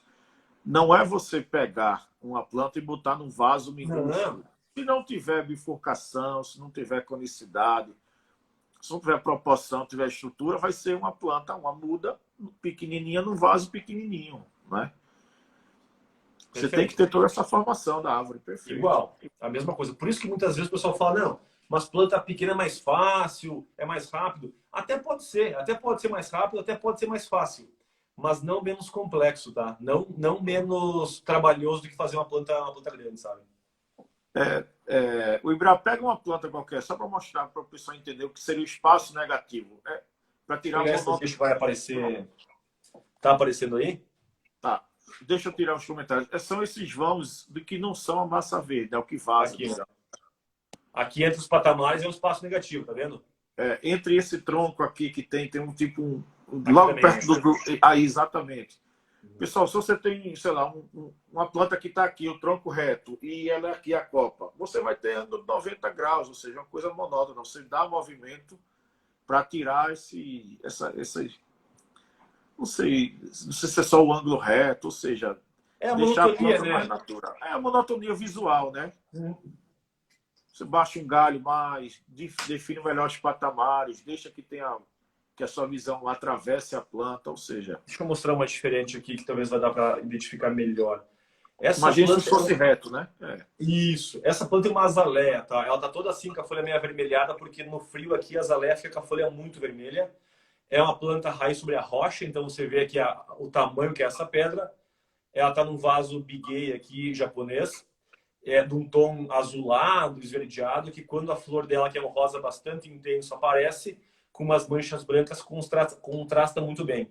Mas ela tem um espaço aqui super importante, tá? Aqui não está aparecendo muito bem no vídeo, mas aqui o tronco dela, como ele cresce, e as raízes crescem sobre a rocha, e depois tem esse espaço aqui para você enxergar exatamente esse desenho aqui. Ou seja, o ponto de atenção é essa base dela aqui, onde a raiz cresce e agarra a rocha.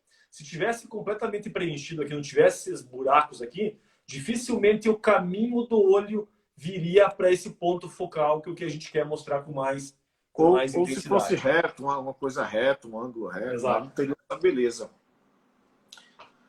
Vamos lá. Outra coisa que queria saber se você usa, a proporção áurea, né?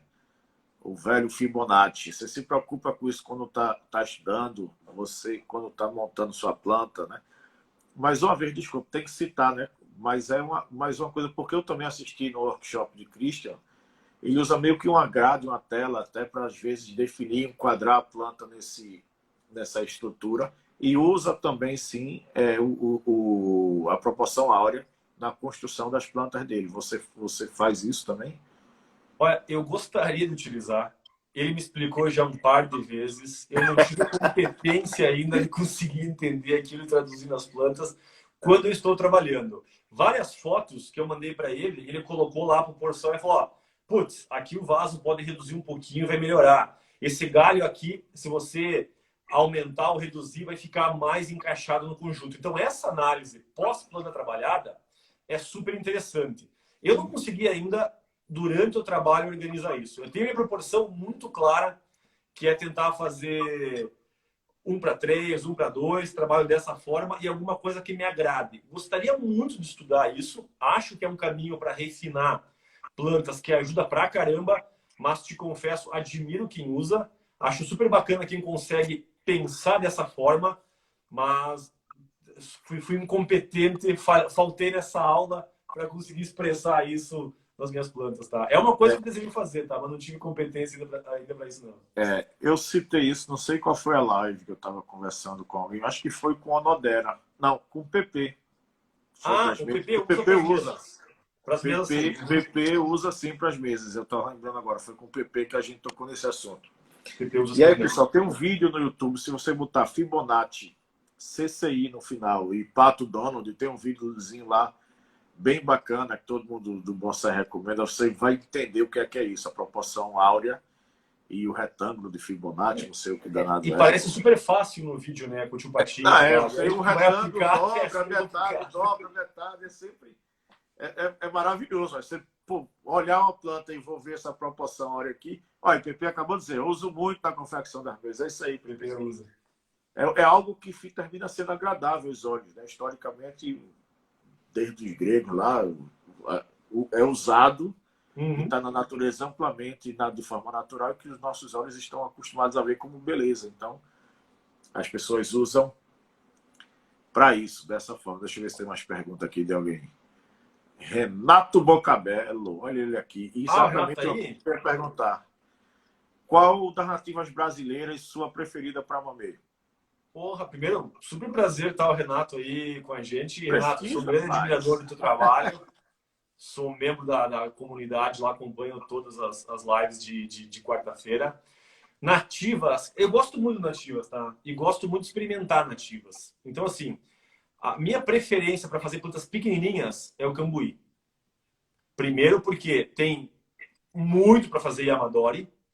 O cambuí é uma planta que a gente encontra muito aqui no Paraná e encontrava no Rio Grande do Sul, onde o pessoal cria gado, então potreiro, né?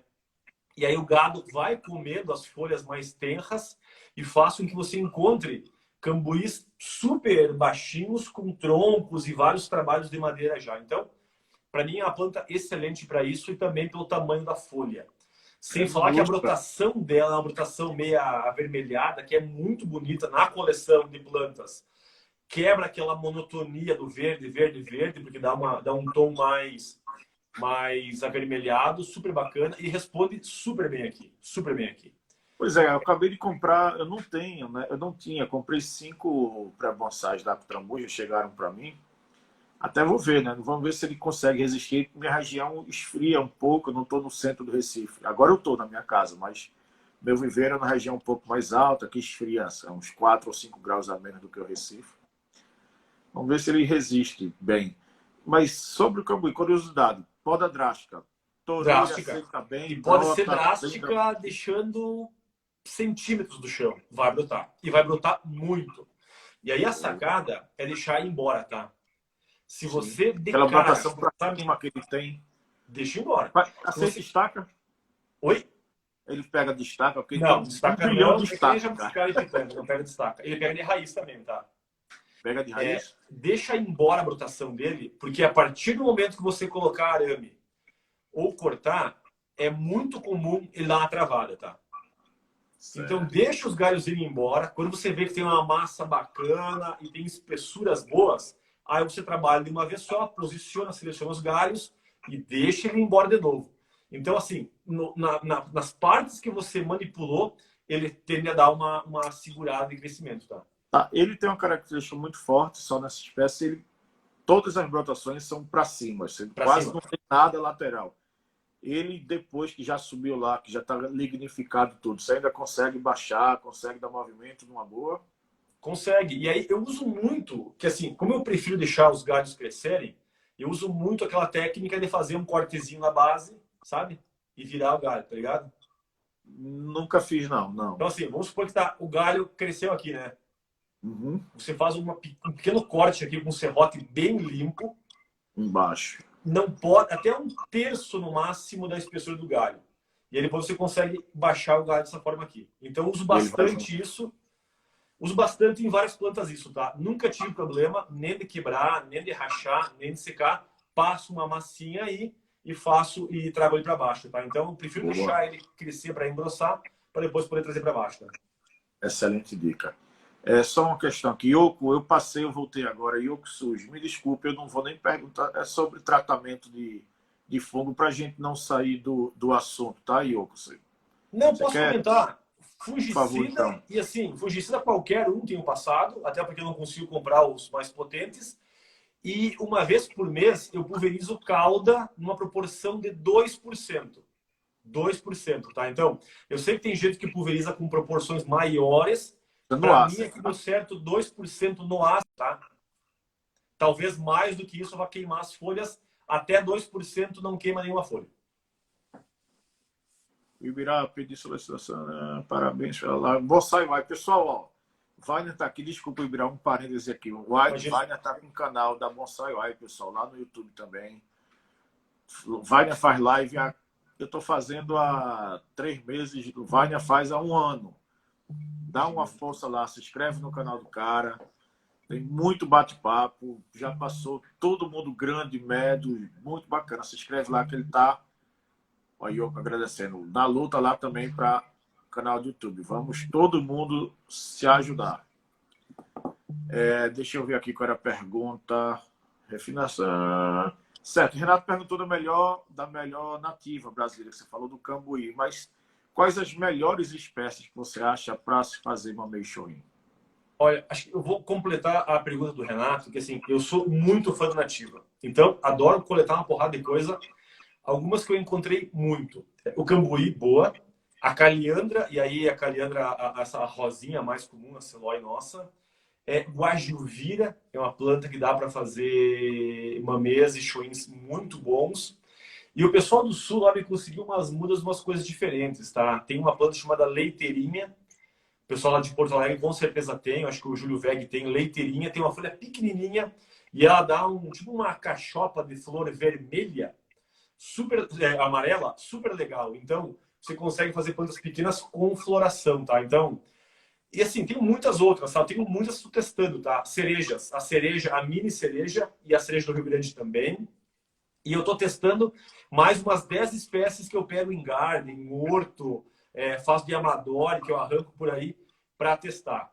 A última tentativa aqui o pessoal deve conhecer por guanchuba. Guanchuba, uma erva daninha. Shojubai, perguntaram. Mas tem guajuba, não é isso?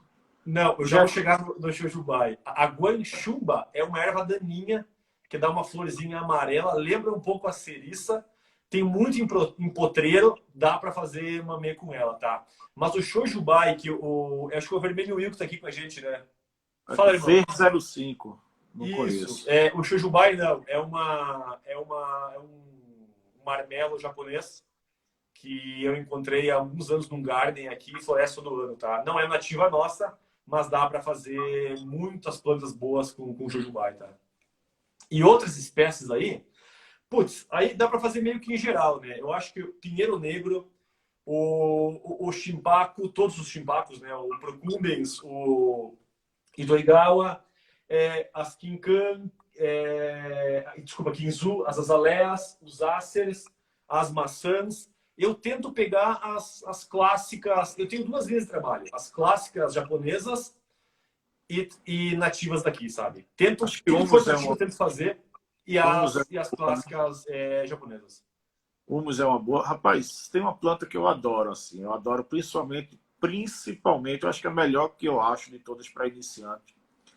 Pela velocidade, por não ser uma madeira tão dura, por responder a todo tipo de intervenção, e que eu acho muito bacana para chorrinho mamê, que é o ligustro sinensis. Eu acho fantástico.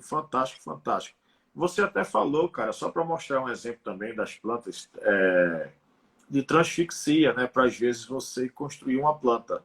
Deixa eu só mostrar, por favor, para o pessoal entender. Vocês falaram, não sei. Transfixia, isso aqui é um frame do último vídeo, aí tá no YouTube, pessoal. Desse galho daqui, só para vocês verem. Ou seja, aqui não tinha galho, nem aqui tinha galho. E aí você passa um galho da própria planta, ou pode ser de uma planta da mesma espécie, né?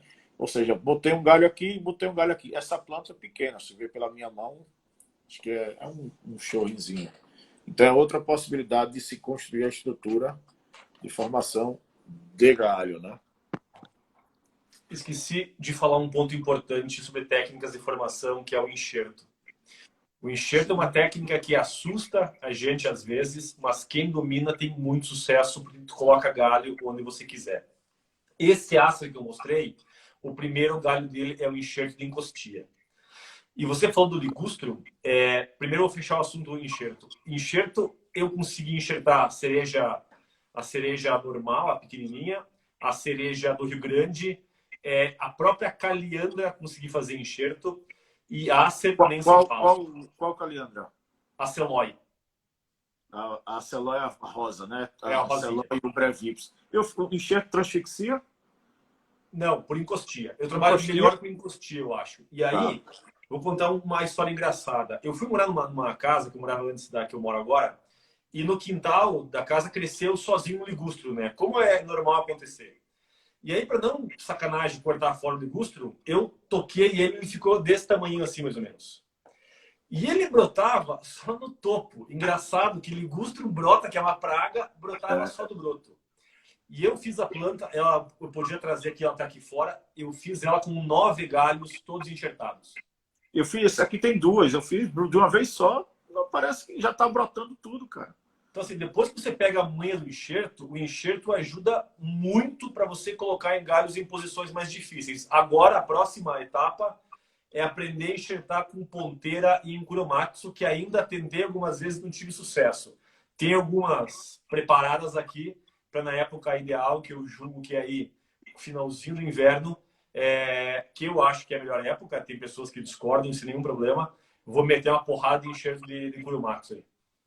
Outra coisa de enxerto, que seja de encostia ou de transfixia, você usa muito de encostia para construção de nebari? Nebari também. Por sinal, acho que os melhores nebaris foram construídos através de enxerto de encostia, tá? Então eu pego, faço uma estaca, né? Deixo enraizar e depois essa estaca eu coloco aí. Tem uma planta, inclusive minha, uma cereja do Rio Grande, bastante troncuda, que o que aconteceu? Ela foi uma poda drástica e uma parte dos fundos dela secou. E aí eu enxertei na lateral, naquele lábio vivo ainda, enxertei uma muda de cereja para fazer o galho de fundo. E eu fiz ao mesmo tempo o nebari e fiz o galho de fundo com a mesma planta, está perfeita, sabe? Hoje em dia, a não ser que eu conte para você que foi uma planta feita desta forma, tu não consegue perceber, sabe? De tão bem que fixou ali atrás. Então, tá lá uma muda colada que faz parte de raiz e faz a parte também de galho de fundo. Entendi. Renato Bocabello, só, meu irmão, a gente já passou aqui por adubação, né? Pouco nitrogênio, orgânico e a rega, substrato usa casca de pinos, principalmente, não é? E esfagno. E esfagno também. Esfagno que é igual que o Renato usa, né? É. E adubação, Renato, a única coisa é que eu não uso nada com NPK meio alto, né? Então, Biogold e esses adubos orgânicos nacionais, tipo Ishiyama e o Thai Gold com baixa proporção de nitrogênio, né? De nitrogênio, principalmente, para entrenó e folha, né? Exato. Facção de gosto, é isso aí, Jeff. Uru Bonsai. Boa noite a todos. Ao fazer o estrangulamento com arame para engorda ali, a parte de baixo da planta continua engordando ou diminui? Fica magra, o que engorda é a parte de cima. Engorda a parte de cima e depois você faz o anel. O anel de Malpighi para fazer o alporque exatamente na parte de baixo que está mais gorda, né? Para ter a conicidade. Francisco Correia, Chicão disse que assistiu, olha aí, o Chicão está aqui prestigiando. Opa, Chicão. Chicão comentou que está investindo pesado lá agora. Eu fiz Chicão investindo pesado em alguma coisa, viu? Em Mamê e Chorrinho lá no Museu do Bonsai. Então, daqui a um tempo vai vir coisa boa por aí. Ó, já enxertei caliandra celóide de mais de 3 centímetros de diâmetro. Olha aí. É isso aí. E para tu ver que as pessoas pensam que caliandra não cicatriza bem. Caliandra, desde bem cortado e um corte super limpo, preciso, ela cicatriza super bem, inclusive para o enxerto de encostia, tá? Então, Chicão teve sucesso, também tive sucesso. Vale a pena vocês tentarem aí, pessoal, que caliandra tem dado super certo, tá? Aliandro, um abraço, Aliandro. Encostia, quando você faz os enxertos, você bota prego, algum parafusozinho, alguma taxinha ou fita? Como é que você fixa ele no tronco? Sabe aqueles, tipo umas taxinhas para pregar? Prender foto, né? Isso daí. O que acontece? Para mim, a ponta é um pouco grande. Então, eu corto com um alicate, deixo uma ponta de uns 1 centímetro, um pouco menos, e uso essa taxinha aí. Ela tem uma cabeça maior, que nem aqui tá o galho que vai ser enxertado, eu boto do lado aqui, né? E a cabeça segura daí o enxerto paradinho, tá? É a melhor coisa que eu encontrei. Tem fita, às vezes, que eu utilizo. Deixa eu falar fita. Não, fita, às vezes que eu usei fita, não sei porquê, eu acho que conforme a planta vai cicatrizando e foi expulsando o galho, a fita permitiu que o galho fosse expulso do enxerto. E com as taxinhas nunca tive problema. Eu não sei se é exatamente nisso. Tramujas usa a fita de alta fusão da 3M. Agora eu não estou lembrado. Não, mas ele usa para proteger o galho para uma aramação pesada, na É no verdade. lugar da ráfia, né? Ele usa, né? Acho que não No para lugar encher da também. ráfia. Chicão, sim, boa noite. Vamos lá então, Ibirá. Nada. Olha, a Leandro agradecendo. Vamos para o final de qualquer bonsai, para a moldura do nosso bonsai, que é o vaso. E aí entra uma outra questão, que são vasos que podem ser diferentes, proporção de vaso, pé de vaso, cor do vaso, em que horas e em que momento ir para o vaso. Fique à vontade, que eu sei que você, inclusive, está fazendo vaso já, né? Tem muito a falar sobre isso. Assim, putz, vaso é uma cachaça, né? Eu acho que vaso é algo que todo mundo gosta, eu também gosto.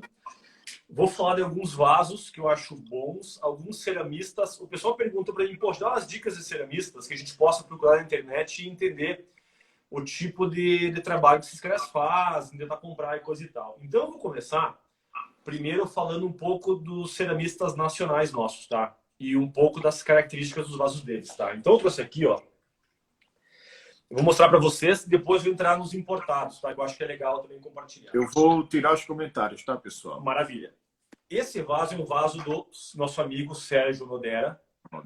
Então percebam a altura desse vaso. Esse vaso tem talvez 1,5 cm, 2 de altura, para fazer tipo um acerezinho com um nebari bem largo, com um pequeno bosque. A beleza desse vaso, é um vaso bastante colorido, tá? O Mamei e o Shoin permitem vasos de cores mais berrantes, mais coloridas. Esse é um vaso que, por acaso, tem um esmalte mate, né? Fosco, mas ele poderia ter um esmalte bastante vibrante, tá? Então, primeiro, eu acho que o Sérgio Nodera tem uma proporção de vaso, capricho nos acabamentos e os pés, que é uma maravilha. Sem falar um dos principais temas essenciais para vasos pequenos, que ele tem que ser esbelto. Não dá para ser um vaso pesadão, maçudão, tá? Então, para mim, aqui tá o Sérgio Nodera, que é um trabalho fantástico. Aí nós temos Izumi. Pode falar. Não, eu sugeri uma pessoa, depois eu falo, apresente os seus.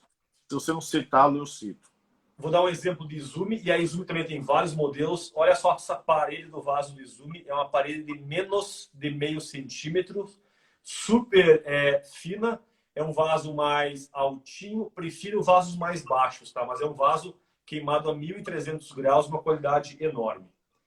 Aqui tem um vaso do Sami, um baita vaso do Sami, tentando aqui reproduzir esse modelo de pintura. Esse modelo de pintura em vaso de Shuin, no Japão, quem criou isso é um ceramista chamado Satomi. Hoje a filha dele faz vasos, que é a Terahata Satomi. Mas o Sami tem conseguido fazer muito parecidos e é uma pintura diferentona que para Mamei é super permitido, tá? E aí, um vaso que eu tenho com grande carinho é um vaso vermelho, que é uma cor não tão tradicional, um vermelho bastante brilhoso, uma parede super fina, menos de meio, talvez 2 milímetros. Esse vaso ainda é da época que o Jiro Mizuno fazia vasos. Então, o vaso que eu reconheci Mizuno, né? O filho. Da época do seu Giro, mas é um vaso para Mamê excelente de sei lá quantos 1000 anos atrás. E aí, eu vou entrar na característica dos vasos agora dos Japa para passar para vocês e vou falar um pouco dos ceramistas também, tá? Esse vaso aqui é de um cara chamado Orie Biko. B-I-K-O-H. Ele tem tons de esmalte super bonitos e geralmente em degradês, tá? É um vaso super bem acabado, com os pés bem construídos. É um vaso assinado, então não é nem carimbo, é uma assinatura que ele deixou aqui. É um vaso super interessante. Orie Biko, vale a pena vocês pesquisarem sobre o material desse ceramista japonês Tokonami. E ele trabalha muito com cores, tá? Ele também trabalha com vasos grandes, tá? Mas os pequenos deles são obras de arte. Um outro vaso, outro ceramista que eu quero mostrar para vocês, eu tenho 2 vasos aqui dele, que é o Yozan Eimei. Também é de Tokonami. Vejam esse tipo de esmalte aqui. É um esmalte em fluxo, que a gente chama, né? Ele é todo escorrido. Perceba que não cai nos pés, tá? Então é um esmalte que fica bastante estável, não suja os pés do vaso. E é uma característica dele fazer esse tipo de conjunto, tá? Então são vasos, perceba o tipo da cor e um esmalte bem brilhante, né? Um esmalte Bem rápido brilhante, de você quer descobrir, falar. tá? Que para plantas pequenas é bastante permitido. Outro ceramista bastante conhecido para vasos pequenos, também tem vasos maiores, mas o foco dele é vaso pequeno. É esse cara que acho que vocês vários conhecem, que é o Biguet. E o Biguet trabalha alguns vasos escavando, tá? Então esse aqui tem uma pintura escavada. E esse vaso tem uma pintura escavada também, mas ele passa uma camada de uma argila, que é um engobe de outra cor, e aí escava nesse material. São vasos super esbeltos, pode perceber. E são vasos com o pé muito bem acabado. Não sei se aparece aqui, mas não tem uma rebarba. A cerâmica parece um veludo tão bem acabada, tá? Biguet é o nome desse cara aqui. Vale a pena dar uma pesquisada. Um outro cara super bom, que faz vasos enormes. Se não me engano, ele é falecido já, mas tem vasos pequenos. Eu não sei se vai conseguir focar o detalhe do pé do vaso aqui. Sim, sim. Eu tenho uns parecidos desses lá no site.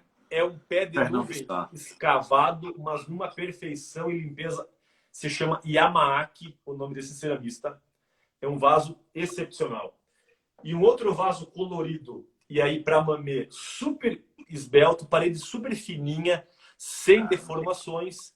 É um ceramista chamado Maruto, e ele utiliza uma massa bastante branca, clara, bastante lisa, e ele faz sempre tons assim, mate, né? Opacos os vasos dele, mas são vasos muito, muito bonitos, tá? Combinam muito bem numa composição.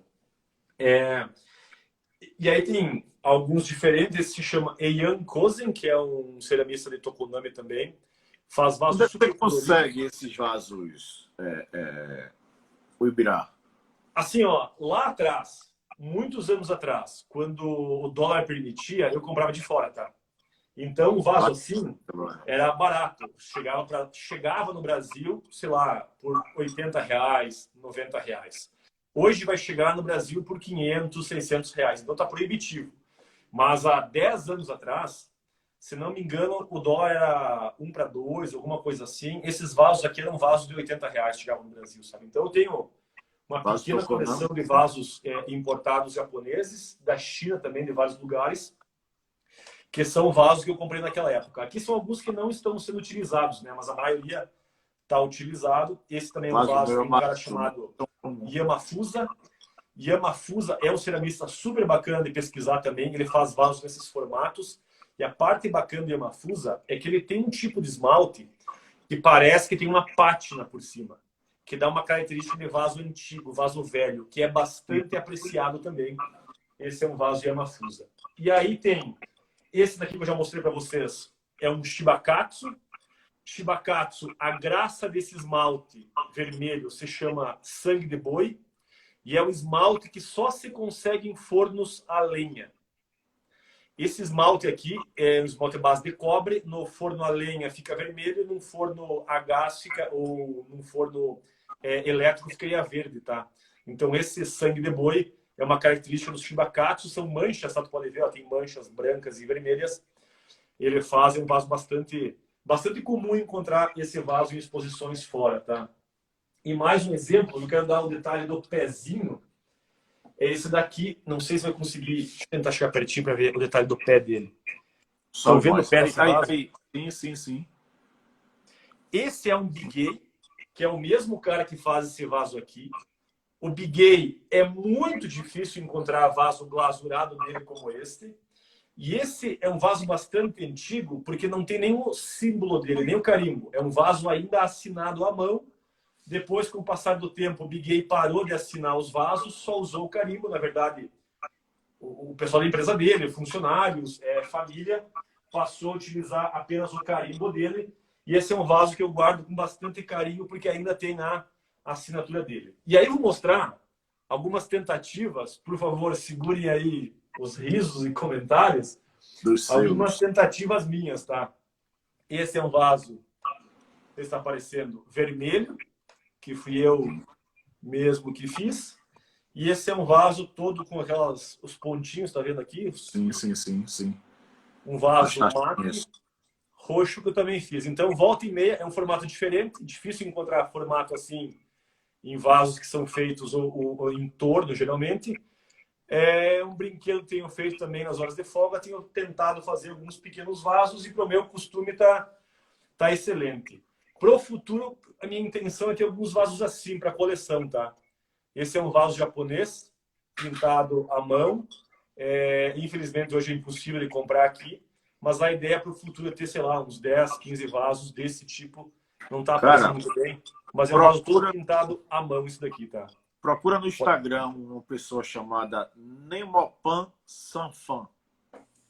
Nemopan, você sabe quem é? Já Tenho viu? dele, sim. Cara, eu consegui contato. Eu tentei importar vaso ano passado, né? Mas, enfim, o dólar absurdo. Eu já falei essa história aqui, importar uma cacetada de coisa, ferramenta. Muito caro. E aí entrei em contato com o tal do Nemopan Sanfan. Eu sei que era uma empresa, é o nome dele. Eu não, né? Um cara que eu contratei para ir atrás desses fornecedores. E aí eu disse, mas eu não vendo, não, mas me deu preço.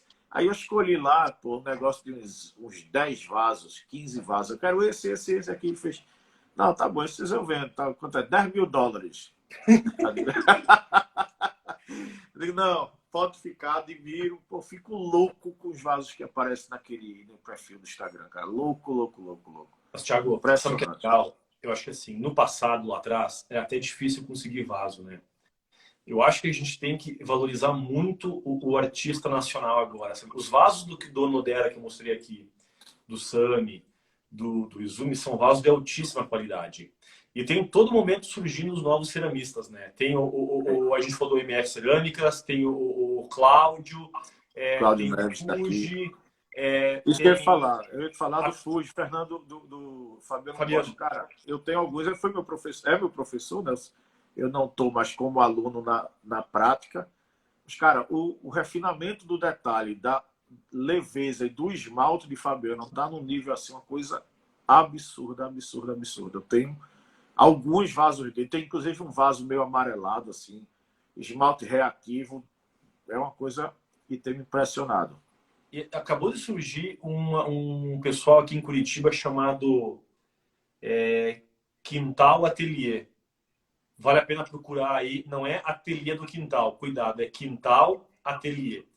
Quintal Ateliê de Curitiba, o pessoal tem feito uns vasos de choim muito bons e começaram há pouco tempo. Então, assim, tem muita gente boa surgindo. Uma coisa são os vasos, então o Sérgio sabe que eu pago um pau para ele, o Sérgio Nodero, o trabalho que ele faz é fantástico, de tirar o chapéu.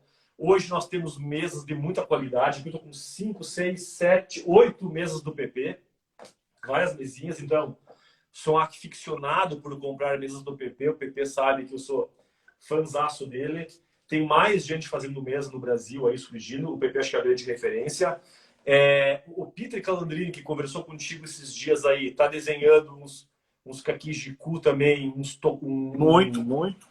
uns kakemonos super legais. O Ricardo Mendes de vaso, o pessoal comentou aqui. Então, assim, putz, acho que é super bacana valorizar os artistas nacionais, sabe? Eu acho que eu tive a chance de comprar esses vasos japoneses no passado, tenho uma pequena coleção de vasos japoneses, que é bacana ter para conhecer.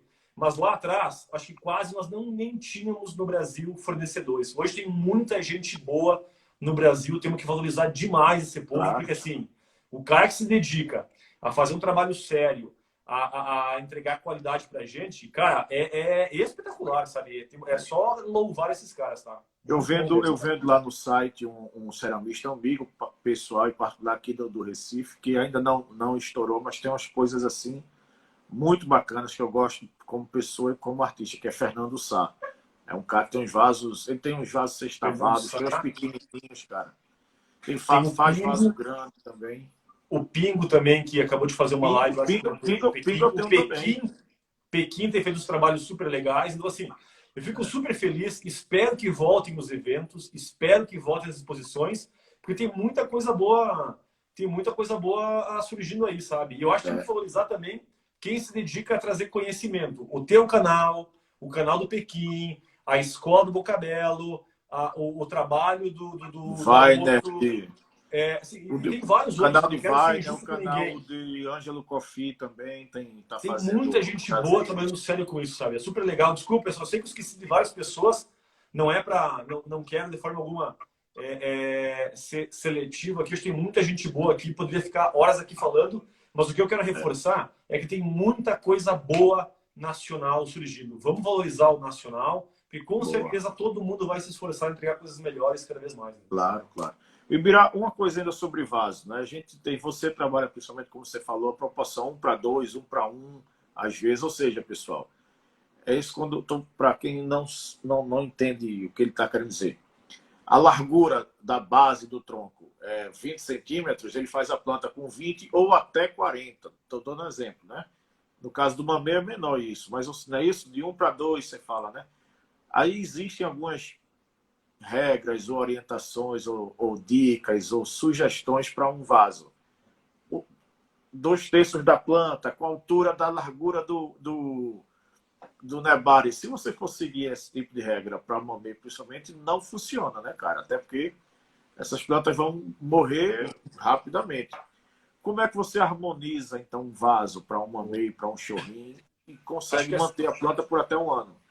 acho que assim, a pergunta é super boa, tá? E acho que com o passar do tempo, a gente vai entender uma coisa que é o seguinte: essa proporção que a gente utiliza é 1:6, às vezes a altura do vaso, no máximo, a espessura do tronco. Essas orientações, tudo, e assim, posso estar errado, tá? Mas eu entendo que isso tudo veio do primeiro livro do John Naka. Quando o John Naka escreveu o Manual do Bonsai, que é uma bíblia, é um baita livro, tenho a chance de ter aqui os dois livros do Naka. Ele trouxe referências, porque eu acho que o que ele vivia na época era assim: as pessoas querem fazer bonsai, mas elas têm dificuldade de saber o que é um bonsai, como é que eu chego nessa proporção. E ele deu dicas de como você organizar essa questão da proporção. Mas isso foi um guia.